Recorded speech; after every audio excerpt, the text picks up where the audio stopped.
Hey everyone, welcome back to the Rose Herd. If you're new here, I'm Katrina, and I just wanted to do a quick little video that some people have been requesting about how we opened a Mexican bank account without being residents.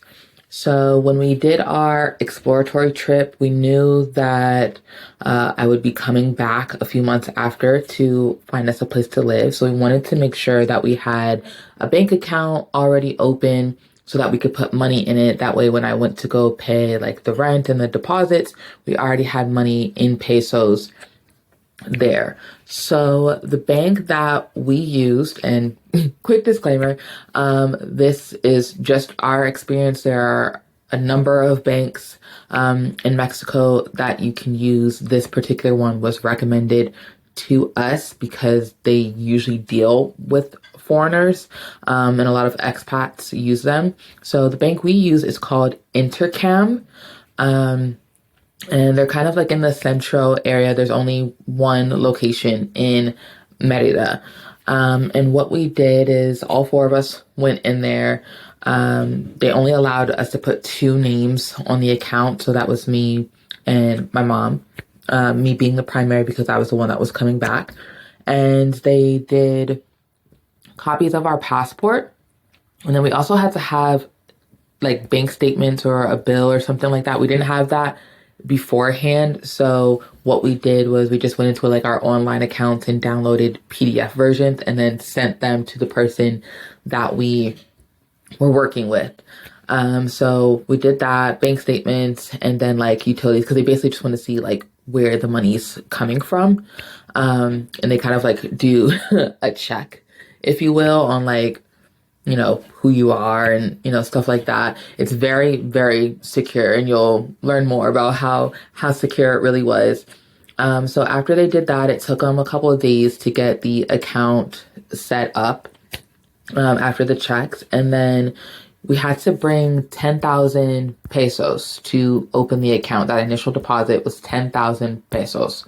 And before they even put the money in there, like you sit down at a desk with someone and you go through like all of these forms and information and setting it up. And then after signing all of that, they let you know that your signature has to match what is in your passport. So Mexico heavily relies on your signature. And they use it for everything because a lot of things are still paper and not digital yet. So it has to match.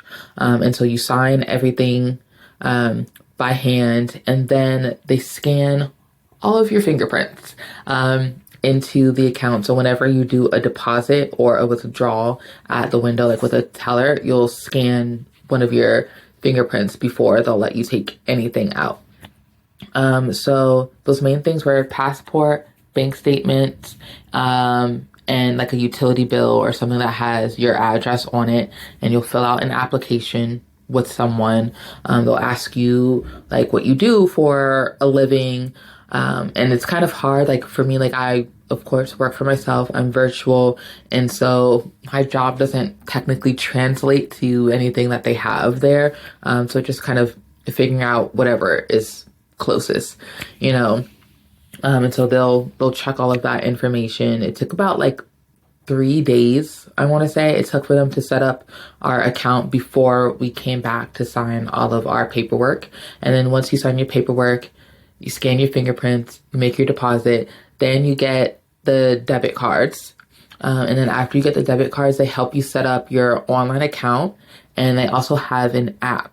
I would say the only thing I don't like about the app is that you can only have it downloaded on one device. So we have two account holders, but the app can only be downloaded on one of our phones.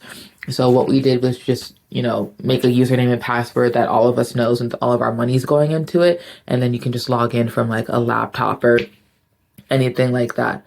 I'm trying to think like what else they really asked of us. I mean, it was kind of simple.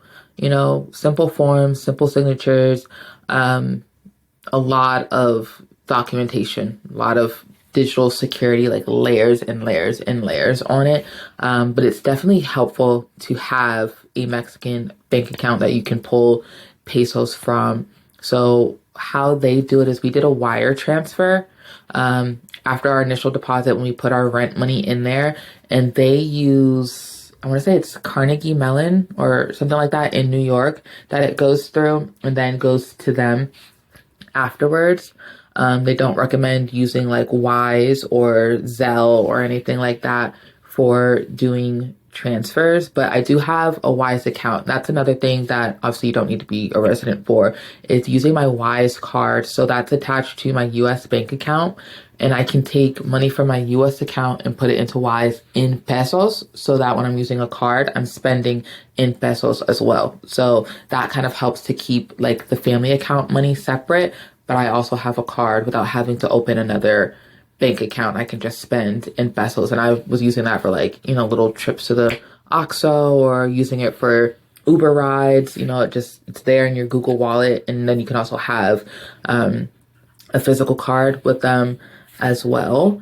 I know some people like to use BBVA that's there. And I want to say some people use a Charles Schwab account in the US when they're like taking out pesos because they don't have ATM fees.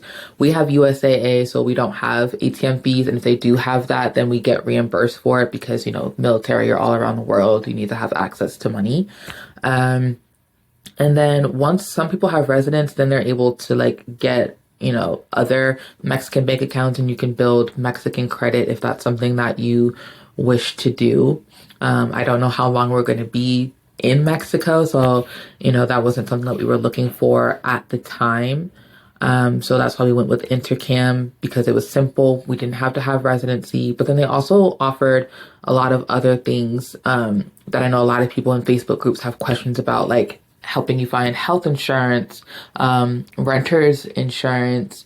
You can get Mexican life insurance even though you're not a resident. I think they even had like pet insurance as well, and a lot of other options. You can have like stocks and all of those things through them. So I'm going to put the contact that we use to set up our account at Intercam and the maps to them in the description box, so that you have opportunity to look for yourself or even set up an appointment and see if that's something that works for you. And if you have any other questions about the process that we went through with opening an account, let me know in the comments below, and I will see you guys in the next video.